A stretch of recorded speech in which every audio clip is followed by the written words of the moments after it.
Semuanya ini kukatakan kepadamu, supaya kamu jangan kecewa dan menolak aku. Kamu akan dikucilkan, bahkan akan datang saatnya bahwa setiap orang yang membunuh kamu akan menyangka bahwa ia berbuat bakti bagi Allah. Mereka akan berbuat demikian karena mereka tidak mengenal baik Bapa maupun aku. Tetapi semuanya ini kukatakan kepadamu, supaya apabila datang saatnya, kamu ingat bahwa aku telah mengatakannya kepadamu. Hal ini tidak kukatakan kepadamu dari semula, karena selama ini aku masih bersama-sama dengan kamu. Tetapi sekarang aku pergi kepada Dia yang telah mengutus aku, dan tiada seorang pun di antara kamu yang bertanya kepadaku, "Kemana engkau pergi?" Tetapi karena aku mengatakan hal itu kepadamu, sebab itu hatimu berduka cita. Namun benar yang kukatakan ini kepadamu adalah lebih berguna bagi kamu jika aku pergi. Sebab jikalau aku tidak pergi, penghibur itu tidak akan datang kepadamu. Tetapi jikalau aku pergi, aku akan mengutus Dia kepadamu. Dan kalau Ia datang, Ia akan menginsafkan dunia akan dosa, kebenaran, dan penghakiman. Akan dosa, karena mereka tetap tidak percaya kepadaku. Akan kebenaran, karena aku pergi kepada Bapa, dan kamu tidak melihat aku lagi. Akan penghakiman, karena penguasa dunia ini telah dihukum. Masih banyak hal yang harus kukatakan kepadamu, tetapi sekarang kamu belum dapat menanggungnya. Tetapi apabila Ia datang, yaitu Roh kebenaran, Ia akan memimpin kamu ke dalam seluruh kebenaran. Sebab Ia tidak akan berkata-kata dari dirinya sendiri, tetapi segala sesuatu yang didengarnya, itulah yang akan dikatakannya. Dan Ia akan memberitakan kepadamu hal-hal yang akan datang. Ia akan memuliakan aku, sebab Ia akan memberitakan kepadamu apa yang diterimanya daripadaku. Segala sesuatu yang Bapa punya adalah aku punya. Sebab itu aku berkata, Ia akan memberitakan kepadamu apa yang diterimanya daripadaku. Tinggal sesaat saja, dan kamu tidak melihat aku lagi. Dan tinggal sesaat saja pula, dan kamu akan melihat aku. Mendengar itu, beberapa dari muridnya berkata seorang kepada yang lain, "Apakah artinya Ia berkata kepada kita, 'Tinggal sesaat saja dan kamu tidak melihat aku, dan tinggal sesaat saja pula dan kamu akan melihat aku, dan aku pergi kepada Bapa'?" Maka kata mereka, "Apakah artinya Ia berkata, 'Tinggal sesaat saja'? Kita tidak tahu apa maksudnya." Yesus tahu bahwa mereka hendak menanyakan sesuatu kepadanya. Lalu Ia berkata kepada mereka, "Adakah kamu membicarakan seorang dengan yang lain apa yang kukatakan tadi? Yaitu, tinggal sesaat saja dan kamu tidak melihat aku, dan tinggal sesaat saja pula dan kamu akan melihat aku. Aku berkata kepadamu, sesungguhnya kamu akan menangis dan meratap, tetapi dunia akan bergembira. Kamu akan berduka cita, tetapi duka citamu akan berubah menjadi sukacita. Seorang perempuan berduka cita pada saat ia melahirkan, tetapi sesudah ia melahirkan anaknya, ia tidak ingat lagi akan penderitaannya, karena kegembiraan bahwa seorang manusia telah dilahirkan ke dunia.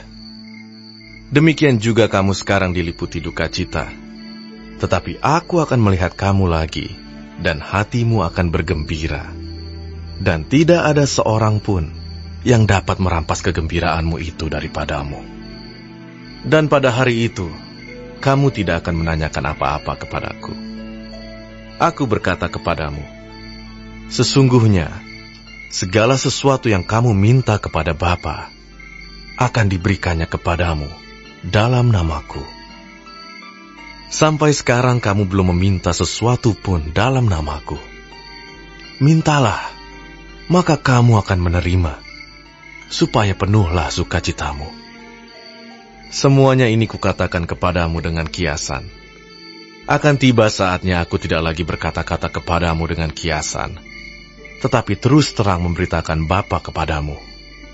Pada hari itu, kamu akan berdoa dalam namaku, dan tidak aku katakan kepadamu bahwa aku meminta bagimu kepada Bapa, sebab Bapa sendiri mengasihi kamu, karena kamu telah mengasihi aku dan percaya bahwa aku datang dari Allah. Aku datang dari Bapa, dan aku datang ke dalam dunia. Aku meninggalkan dunia pula dan pergi kepada Bapa. Kata murid-muridnya, Lihat, sekarang engkau terus terang berkata-kata, dan engkau tidak memakai kiasan. Sekarang kami tahu bahwa engkau mengetahui segala sesuatu dan tidak perlu orang bertanya kepadamu. Karena itu kami percaya bahwa engkau datang dari Allah. jawab Yesus kepada mereka, Percayakah kamu sekarang?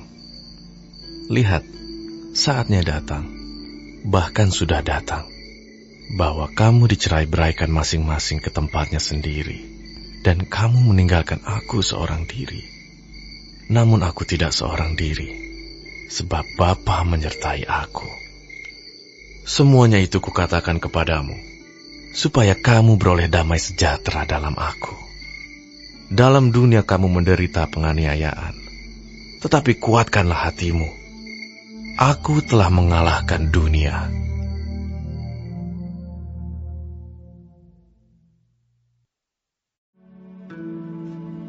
Hai anakku, jikalau engkau menerima perkataanku dan menyimpan perintahku di dalam hatimu, sehingga telingamu memperhatikan hikmat dan engkau mencenderungkan hatimu kepada kepandaian.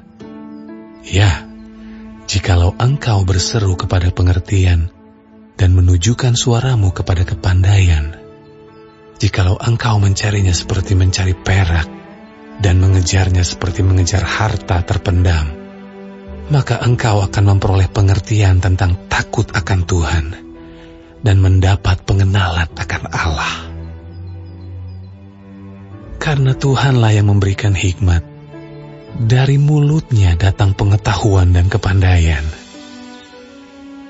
Ia menyediakan pertolongan bagi orang yang jujur, menjadi perisai bagi orang yang tidak bercela lakunya, sambil menjaga jalan keadilan dan memelihara jalan orang-orangnya yang setia.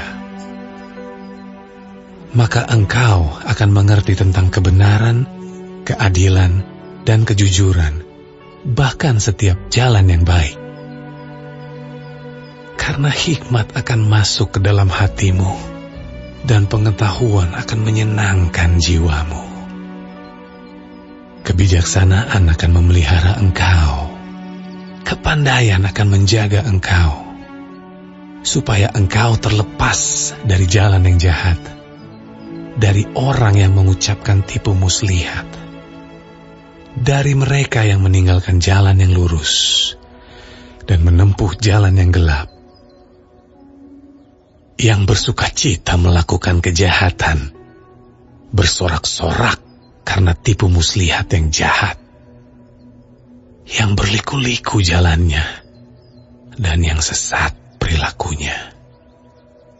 Supaya engkau terlepas dari perempuan jalang, dari perempuan yang asing, yang licin perkataannya, yang meninggalkan teman hidup masa mudanya dan melupakan perjanjian Allahnya. Sesungguhnya rumahnya hilang tenggelam ke dalam maut, jalannya menuju ke arwah-arwah. Segala orang yang datang kepadanya tidak balik kembali dan tidak mencapai jalan kehidupan.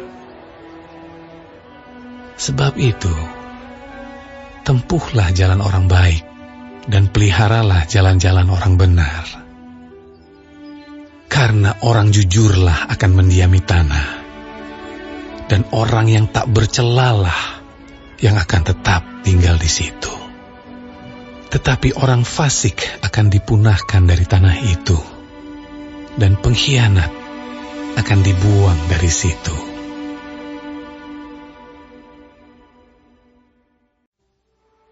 Nyanyian Ratapan Daud. yang dinyanyikan untuk Tuhan karena Kus, orang Benyamin itu. Ya Tuhan, Allahku, padamu aku berlindung, selamatkanlah aku dari semua orang yang mengejar aku, dan lepaskanlah aku.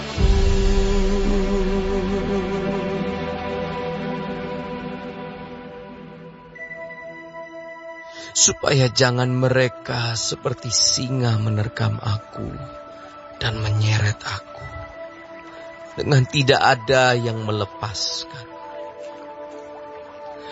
Ya Tuhan Allahku, jika aku berbuat ini, jika ada kecurangan di tanganku, jika aku melakukan yang jahat terhadap orang yang hidup damai dengan aku, atau merugikan orang yang melawan aku dengan tidak ada alasannya, maka musuh kiranya mengejar aku sampai menangkap aku dan menginjak-injak hidupku ke tanah dan menaruh kemuliaanku ke dalam debu.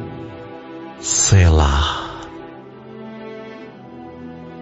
Bangkitlah Tuhan dalam murka-Mu. Berdirilah menghadapi geram orang-orang yang melawan aku. Bangunlah untukku, ya Engkau yang telah memerintahkan penghakiman. Biarlah bangsa-bangsa berkumpul mengelilingi Engkau, dan bertahtalah di atas mereka di tempat yang tinggi. Tuhan mengadili bangsa-bangsa.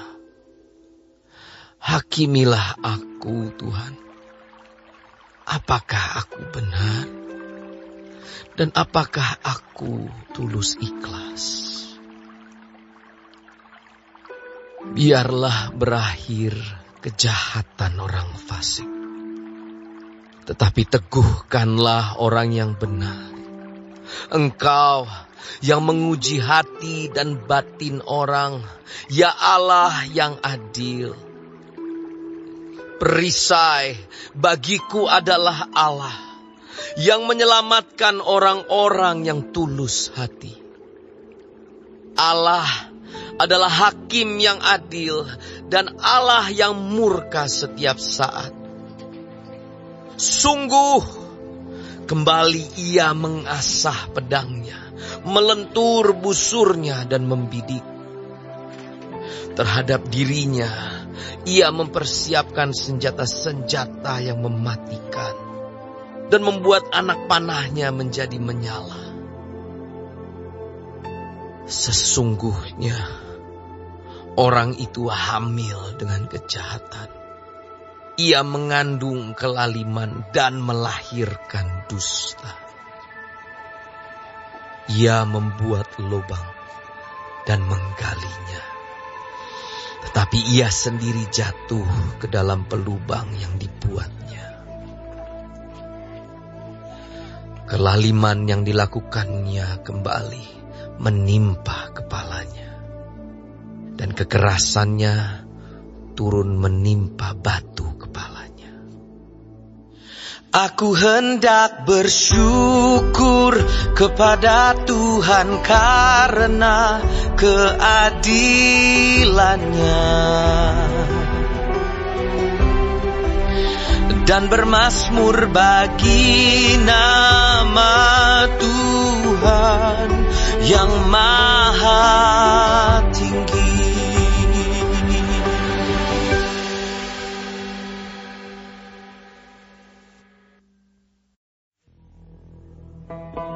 Datanglah orang Zif kepada Saul di Gibea serta berkata, Daud menyembunyikan diri di bukit Hakila di padang belantara. Lalu berkemaslah Saul dan turun ke padang gurun Zif dengan 3.000 orang yang terpilih dari orang Israel untuk mencari Daud di padang gurun Zif. Berkemahlah Saul di bukit Hakhila yang di tepi jalan di padang belantara, sedang Daud tinggal di padang gurun. Ketika diketahui Daud bahwa Saul datang mengikuti dia ke padang gurun, disuruhnyalah pengintai-pengintai, maka diketahuinyalah bahwa Saul benar-benar datang. Berkemaslah Daud lalu sampai ke tempat Saul berkemah. Waktu Daud melihat tempat Saul berbaring dengan Abner bin Ner, panglima tentaranya, Saul berbaring di tengah-tengah perkemahan, sedang rakyat berkemah sekelilingnya. Berbicaralah Daud kepada Ahimelech orang Het itu, dan kepada Abisai anak Zeruya, saudara Yoab, katanya, "Siapa turun bersama-sama dengan aku kepada Saul ke tempat perkemahan itu?" Jawab Abisai, "Aku turun bersama-sama dengan engkau." Datanglah Daud dengan Abisai kepada rakyat itu pada waktu malam, dan tampaklah di sana Saul berbaring tidur di tengah-tengah perkemahan, dengan tombaknya terpancung di tanah pada sebelah kepalanya, sedang Abner dan rakyat itu berbaring sekelilingnya.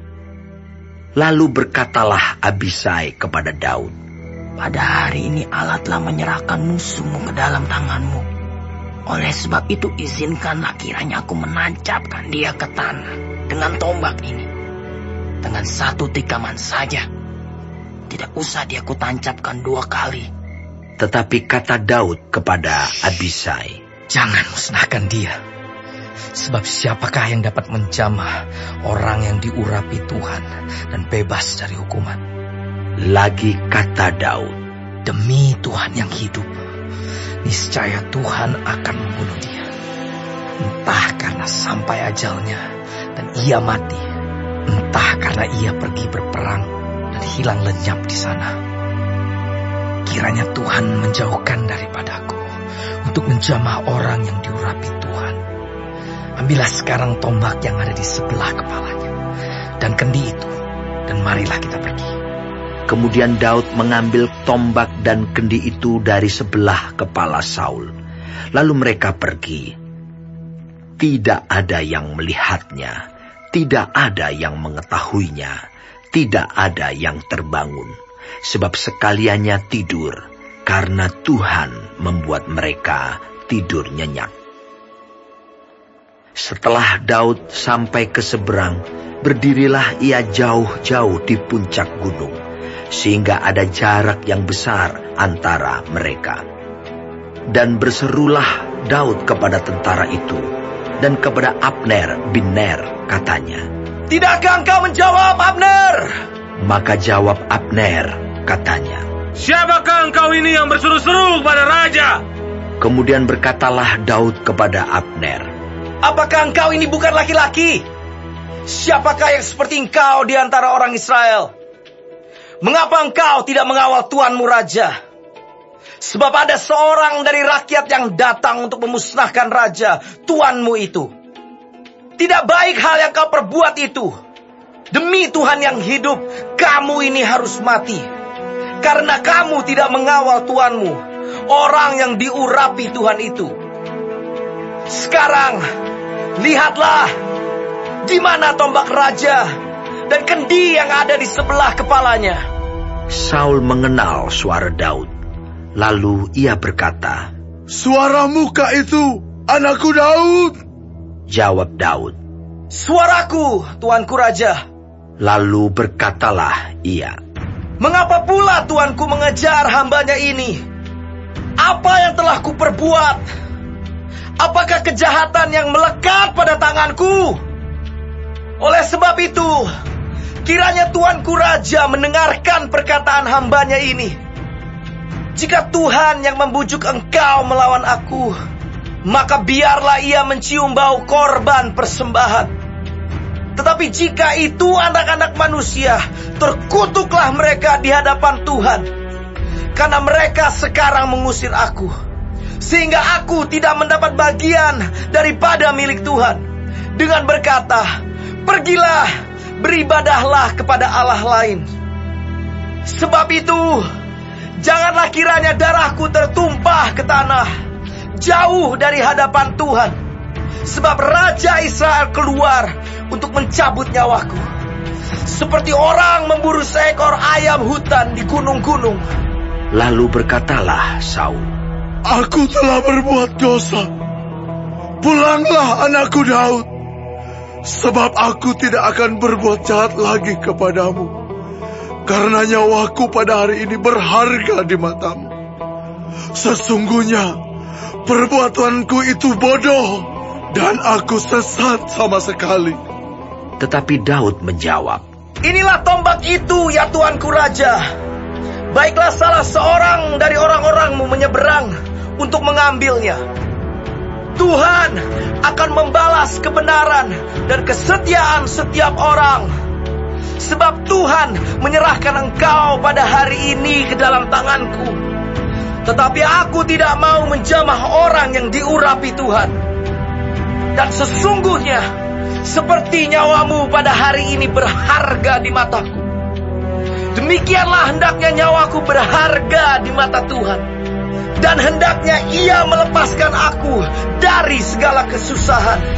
Lalu berkatalah Saul kepada Daud, diberkatilah kiranya engkau, anakku Daud.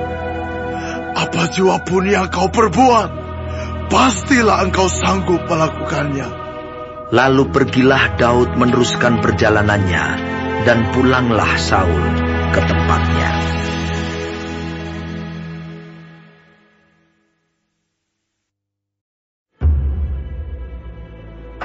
Tetapi Daud berpikir dalam hatinya, bagaimanapun juga, pada suatu hari aku akan binasa oleh tangan Saul. Jadi tidak ada yang lebih baik bagiku selain meluputkan diri dengan segera ke negeri orang Filistin. Maka tidak ada harapan bagi Saul untuk mencari aku lagi di seluruh daerah Israel. Dan aku akan terluput dari tangannya. Bersiaplah Daud, lalu berjalan ke sana. Ia dan ke-600 orang yang bersama-sama dengan dia itu kepada Akhis bin Mauch, raja kota Gad. Daud dan semua orangnya menetap pada Akhis di Gad, masing-masing dengan rumah tangganya. Daud dengan kedua orang istrinya, yakni Ahinoam perempuan Yisrael, dan Abigail bekas istri Nabal perempuan Karmel. Setelah diberitahukan kepada Saul bahwa Daud telah melarikan diri ke Gad, ia tidak lagi mencarinya. Berkatalah Daud kepada Akhis, jika kiranya aku mendapat belas kasihanmu, biarlah diberikan kepadaku tempat di salah satu kota di tanah datar, supaya aku tinggal di sana. Mengapa hambamu ini tinggal padamu di kota kerajaan ini? Maka pada hari itu Akhis memberikan Siklak kepadanya.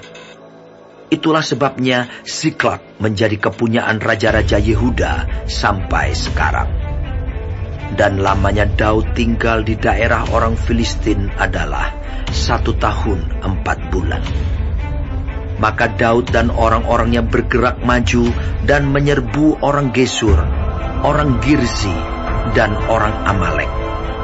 Sebab orang-orang inilah penduduk negeri itu yang membentang dari Telam ke arah Syur sampai tanah Mesir. Apabila Daud memusnahkan negeri itu, seorang pun tidak dibiarkannya hidup, baik laki-laki maupun perempuan. Ia merampas kambing domba, lembu, keledai, unta, dan pakaian.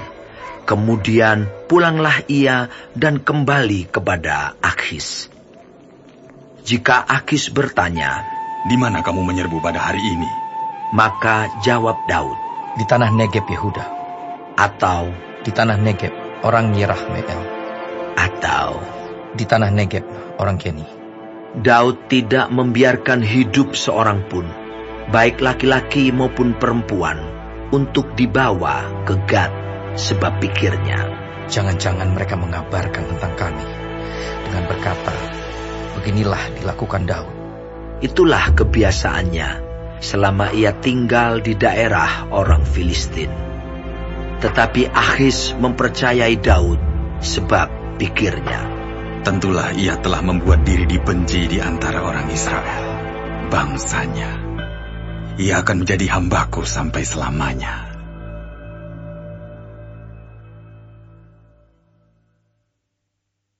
Paulus datang juga ke Derbe dan ke Listra. Di situ ada seorang murid bernama Timotius. Ibunya adalah seorang Yahudi dan telah menjadi percaya, sedangkan ayahnya seorang Yunani. Timotius ini dikenal baik oleh saudara-saudara di Listra dan di Ikonium, dan Paulus mau supaya dia menyertainya dalam perjalanan. Paulus menyuruh menyunatkan dia karena orang-orang Yahudi di daerah itu. Sebab setiap orang tahu bahwa bapaknya adalah orang Yunani. Dalam perjalanan keliling dari kota ke kota, Paulus dan Silas menyampaikan keputusan-keputusan yang diambil para rasul dan para penetua di Yerusalem dengan pesan supaya jemaat-jemaat menurutinya. Demikianlah jemaat-jemaat diteguhkan dalam iman dan makin lama makin bertambah besar jumlahnya. Mereka melintasi tanah Frigia dan tanah Galatia karena Roh Kudus mencegah mereka untuk memberitakan Injil di Asia. Dan setibanya di Misia, mereka mencoba masuk ke daerah Bitinia, tetapi Roh Yesus tidak mengizinkan mereka. Setelah melintasi Misia, mereka sampai di Troas. Pada malam harinya tampaklah oleh Paulus suatu penglihatan. Ada seorang Makedonia berdiri di situ dan berseru kepadanya, katanya, menyeberanglah kemari dan tolonglah kami. Setelah Paulus melihat penglihatan itu, segeralah kami mencari kesempatan untuk berangkat ke Makedonia. Karena dari penglihatan itu, kami menarik kesimpulan bahwa Allah telah memanggil kami untuk memberitakan Injil kepada orang-orang di sana. Lalu kami bertolak dari Troas dan langsung berlayar ke Samotrake. Dan keesokan harinya tibalah kami di Neapolis. Dari situ kami ke Filipi, kota pertama di bagian Makedonia ini, suatu kota perantauan orang Roma. Di kota itu kami tinggal beberapa hari. Pada hari Sabat kami keluar pintu gerbang kota. Kami menyusur tepi sungai dan menemukan tempat sembahyang Yahudi yang sudah kami duga ada di situ. Setelah duduk, kami berbicara kepada perempuan-perempuan yang ada berkumpul di situ. Seorang dari perempuan-perempuan itu yang bernama Lydia turut mendengarkan. Ia seorang penjual kain ungu dari kota Tiatira yang beribadah kepada Allah. Tuhan membuka hatinya sehingga ia memperhatikan apa yang dikatakan oleh Paulus.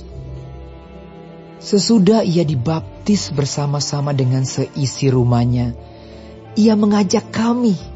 Katanya, jika kamu berpendapat bahwa aku sungguh-sungguh percaya kepada Tuhan, marilah menumpang di rumahku. Ia mendesak sampai kami menerimanya. Pada suatu kali ketika kami pergi ke tempat sembahyang itu, kami bertemu dengan seorang hamba perempuan yang mempunyai roh tenung. Dengan tenungan-tenungannya, tuan-tuannya memperoleh penghasilan besar. Ia mengikuti Paulus dan kami dari belakang sambil berseru. Katanya, orang-orang ini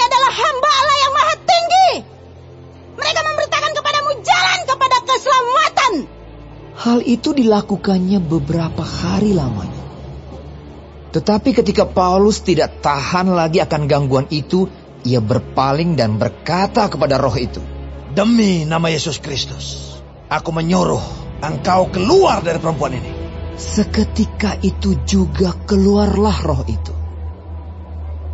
Ketika tuan-tuan perempuan itu melihat bahwa harapan mereka akan mendapat penghasilan lenyap, mereka menangkap Paulus dan Silas, lalu menyeret mereka ke pasar untuk menghadap penguasa.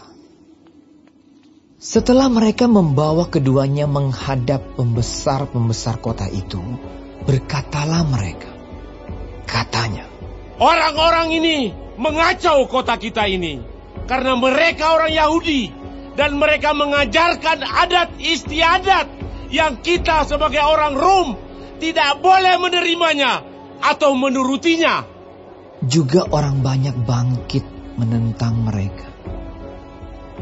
Lalu pembesar-pembesar kota itu menyuruh mengoyakkan pakaian dari tubuh mereka dan mendera mereka. Setelah mereka berkali-kali didera, mereka dilemparkan ke dalam penjara. Kepala penjara diperintahkan untuk menjaga mereka dengan sungguh-sungguh. Sesuai dengan perintah itu, kepala penjara memasukkan mereka ke ruang penjara yang paling tengah dan membelenggu kaki mereka dalam pasungan yang kuat. Tetapi kira-kira tengah malam Paulus dan Silas berdoa dan menyanyikan pujian-pujian kepada Allah, dan orang-orang hukuman lain mendengarkan mereka. Akan tetapi terjadilah gempa bumi yang hebat, sehingga sendi-sendi penjara itu goyah. Dan seketika itu juga terbukalah semua pintu dan terlepaslah belenggu mereka semua. Ketika kepala penjara itu terjaga dari tidurnya dan melihat pintu-pintu penjara terbuka, ia menghunus pedangnya hendak membunuh diri karena ia menyangka bahwa orang-orang hukuman itu telah melarikan diri. Tetapi Paulus berseru dengan suara nyaring. Katanya, "Jangan celakakan dirimu, sebab kami semuanya masih ada di sini." Kepala penjara itu menyuruh membawa sulung, lalu berlari masuk, dan dengan gemetar tersungkurlah ia di depan Paulus dan Silas. Ia mengantar mereka keluar sambil berkata, "Tuan-tuan, apakah yang harus aku perbuat supaya aku selamat?" Jawab mereka, "Percayalah kepada Tuhan Yesus Kristus, dan engkau akan selamat, engkau dan seisi rumahmu." Lalu mereka memberitakan firman Tuhan kepadanya dan kepada semua orang yang ada di rumahnya. Pada jam itu juga, kepala penjara itu membawa mereka dan membasuh bilur-bilur mereka. Seketika itu juga, ia dan keluarganya memberi diri dibaptis.